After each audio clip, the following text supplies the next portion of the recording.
Assalamu alaikum students. Today's topic is file handling. In today's topic, we will discuss the reading from a sequential file. We will discuss the statement used for this purpose, and at the end, we will discuss an example related to the reading from a sequential file. So, first, we are going to discuss the reading from a sequential file. Students, इससे पहले हम previous lectures में discuss कर चुके हैं. In order to open a file, we need open statement. तो opened file से data को read भी किया जा सकता है और data write भी किया जा सकता है. So for this purpose, for the opening of a file, we need open statement. So we execute this statement to open a file. Open statement के syntax हम discuss कर चुके हैं in the previous lecture. Open statement simply opens the file, and then we can read and write the file. Students, in order to read data from a file, the mode of the file should be input. यानी कि open statement के साथ file को जिस mode में open करना चाहिए वो इनपुट मोड होना चाहिए. We have discussed input output and append mode. In input mode we take data from the file. जिस तरह से हमने प्रीवियस स्टेटमेंट्स डिस्कस की हैं ऑफ बेसिक, तो उसमें हमने एक इनपुट स्टेटमेंट डिस्कस की थी जिसमें हम यूजर से डेटा ले रहे थे. तो in this case, we take data from the file जो कि already stored है, and for this purpose, first we open the file using the open statement, and then we use input mode in order to read data from that file. So, for this purpose, input statement is used. पहले हम उसको open करते हैं open statement के साथ और mod रखते हैं input का. इस तरह से फाइल हो जाएगी ओपन. हमने mod input रखा है, मीन्स हम फाइल को रेडी कर रहे हैं फॉर द रीडिंग पर्पज कि हम फाइल से डेटा ले रहे हैं. तो नेक्स्ट हमने जब डेटा लेना होता है वो हमने ओपनिंग की है एज अ इनपुट फाइल, और अब हम डेटा रीडिंग की तरफ जा रहे हैं. डेटा रीडिंग के लिए एक स्टेटमेंट यूज होगी. This statement is input statement. Mod भी इनपुट है और डेटा रीडिंग के लिए हम इनपुट स्टेटमेंट यूज करेंगे. मॉड डिफरेंट है और स्टेटमेंट एक डिफरेंट चीज है. मॉड में हमने उसको मॉड में ओपन किया है कि इसमें से डेटा लिया जाएगा ताकि वो इस फॉर्म में आ जाए, और इनपुट का मीन्स है कि हम उस फाइल में से कुछ डेटा निकालेंगे using this statement. This statement is used to read data from a file. This statement is similar to input statement. We have discussed input statement in the previous lectures. Input statement is used to take data from the user that is used in the execution of program. But if we talk about this input statement takes data from file. But the previous input statement that we have discussed in the previous chapters takes data from the user, from the keyboard. But if we talk about this input statement takes data from the file. File is sequential and is stored on the disk. किस file में से data लिया जा रहा है? Sequential file, and this file is stored on the disk जो कि already stored है. Next, we are going to discuss the syntax of input statement. आप देख सकते हैं input number 1. Number 1 is basically the buffer number. After this, we have three variables: student name, GPA, and grade. These are three variables that are used in the program और जिसके लिए हम file से data read करें. It means कि हमने in three variables को values assign करनी है फ्रॉम द फाइल. फाइल से जो भी डेटा आएगा वो प्रोग्राम में इन वेरिएबल्स की वैल्यूज होंगी. So 1 is the buffer number, and student name, GPA, grade are the variables to which values are assigned from the file.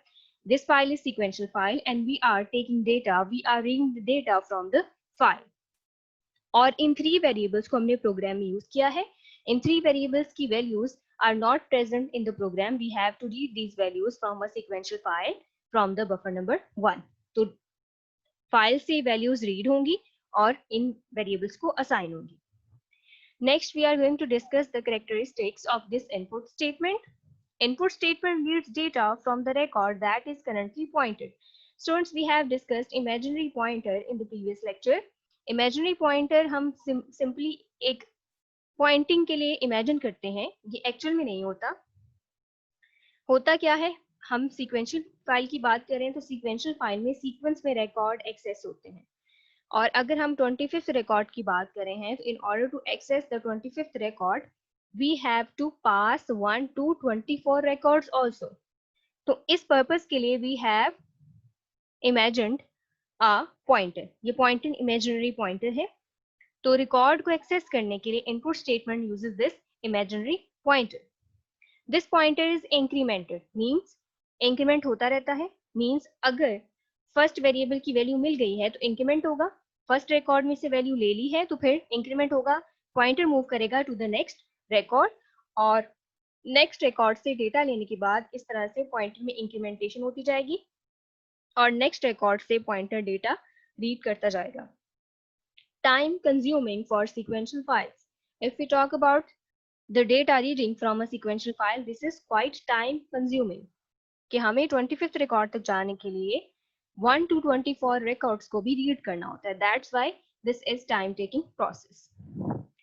Students, next we are going to discuss an important character used with sequential files. Sequential file में जो भी data होता है, at the end of the sequential file, at the end of data, a character is present. This character is called EOF character. EOF stands for end of file. This character is located at the end of file, at the end of data. जहाँ पे data खत्म हो जाता है, वहाँ पे ये character present होता है. It represents the end of data in a file. This character represents the end of data in a file. If the file is sequential, तो जैसे ही डेटा रिकॉर्ड्स एंड होंगे एट द एंड ये character present होगा. अब हम देखते हैं what is the form of this character. किस फॉर्म में हो सकता है? इट्स वैल्यूज आर 0 और 1. ये एक कैरेक्टर है और ये कैरेक्टर किस फॉर्म में हो सकता है? या तो फाइल के एंड पे 0 लिखा होगा या फाइल के एंड पे 1 होगा. तो इसके हम मीनिंग से अंडरस्टैंड कर लेंगे कि ये डेटा की एंडिंग है, फाइल की एंडिंग है या नहीं. और ये वैल्यूज बिल्कुल बूलियन एक्सप्रेशंस की तरह है. We have discussed boolean expressions in the previous class. तो boolean expressions की तरह ही values ले लिया. boolean expressions also evaluate as 0 और 1. इसी तरह से end of character की value है 0 और 1 और इसी value से हम idea ले लेते हैं कि data end हुआ है या नहीं. Next we are going to discuss the example. Students, एक example है और इस example में हमने एक while loop use किया है उस end of correct फाइल के लिए. एंड ऑफ फाइल जो करेक्टर है ताकि हमें आइडिया हो जाए कि कहाँ पे जाके कितनी एग्जीक्यूशंस के बाद हमारे पास डेटा एंड हो रहा है. हमने रिकॉर्ड रीड कर लिया है. जैसे ही एंड ऑफ फंक्शन करेक्टर 0 होगा इसका मीनिंग क्या है कि फाइल का डेटा एंड हो गया है, फाइल एंड हो गई है. और अगर इसकी वैल्यू 1 हो तो उसका मतलब क्या है कि अभी फाइल का डेटा एंड नहीं हुआ, फाइल का एंड नहीं है. सो हम चलते हैं प्रोग्राम की तरफ. 10 while not EOF. Not operation आप पढ़ चुके हैं. ये बेसिकली जो भी फंक्शन की वैल्यू होती है उसको रिवर्स कर देता है. मींस यहां पे हम एंड ऑफ फाइल को एज 0 कंसीडर करेंगे. स्टूडेंट्स, इस प्रोग्राम में हम अज्यूम करेंगे कि एंड ऑफ फाइल की वैल्यू 0 है, एंड ऑफ फाइल कैरेक्टर 0 है, इसलिए हमने यहाँ पे नॉट ऑपरेशन यूज किया है. उसके बाद नेक्स्ट लाइन में है इनपुट स्टेटमेंट यूज हुई है. बफर नंबर 1 है, स्टूडेंट नेम वेरिएबल्स हैं, जीपीए, ग्रेड, ये तमाम वेरिएबल्स है जिनको हमने फाइल से वैल्यूज असाइन करनी है. नेक्स्ट हमारे पास प्रिंट स्टेटमेंट है. इन द नेक्स्ट लाइन हमने सिंपली क्या करना है, उन वैल्यूज को जो वैल्यूज असाइन हुई है वो प्रिंट करनी है. और दरमियान में आप देख सकते हैं हमने स्पेस फंक्शन यूज किया है कि हर एक वैल्यू की वेरिएबल की वैल्यू को प्रिंट करने के बाद इतनी स्पेसेस को स्किप किया जाए और फिर नेक्स्ट वेरिएबल की वैल्यू प्रिंट हो. उसके बाद line number 40 is the end of loop. तो ये एग्जीक्यूशन तब तक चलती जाएगी, records in the sequential file तब तक एक्सेस होते रहेंगे जब तक एंड ऑफ फाइल कैरेक्टर की वैल्यू 0 नहीं आती. जैसे ही एंड ऑफ फाइल कैरेक्टर की वैल्यू 0 आएगी फौरन से क्या होगी, एग्जीक्यूशन स्टॉप हो जाएगी. तो आप देख सकते हैं तमाम रिकॉर्ड्स को एक्सेस किया जाएगा और जैसे ही वेरिएबल्स को वैल्यूज असाइन हो जाएंगी और रिकॉर्ड्स की एंडिंग हो जाएगी, फाइल की एंडिंग हो जाएगी, तो ये प्रोग्राम टर्मिनेट हो जाएगा. स्टूडेंट्स, के अलावा हम एक और इम्पॉर्टेंट टर्म डिस्कस कर रहे हैं. अगर सीक्वेंशियल फाइल है तो हमें कैसे आइडिया होगा कि पॉइंटर ने टारगेटेड रिकॉर्ड तक जाने के लिए इतने रिकॉर्ड्स को जंप किया है, इतने रिकॉर्ड्स को एक्सेस किया है. तो उसके लिए हम क्या करते हैं, एक डमी वेरिएबल यूज करते हैं ताकि हमें पॉइंटर की साइकिल्स का आइडिया हो जाए कि 25th रिकॉर्ड तक जाने के लिए 24 टाइम्स रेपिटेशन हुई है. मींस 25th रिकॉर्ड तक जाने के लिए पॉइंटर ने 24 रिकॉर्ड्स को स्टडी किया है, 24 रिकॉर्ड्स को एक्सेस किया है. स्टूडेंट्स, ये था हमारा आज का topic. Today we have discuss the reading from a sequential file. Next topics हम नेक्स्ट लेक्चर्स में डिस्कस करेंगे. गुड लक, अल्लाह हाफिज.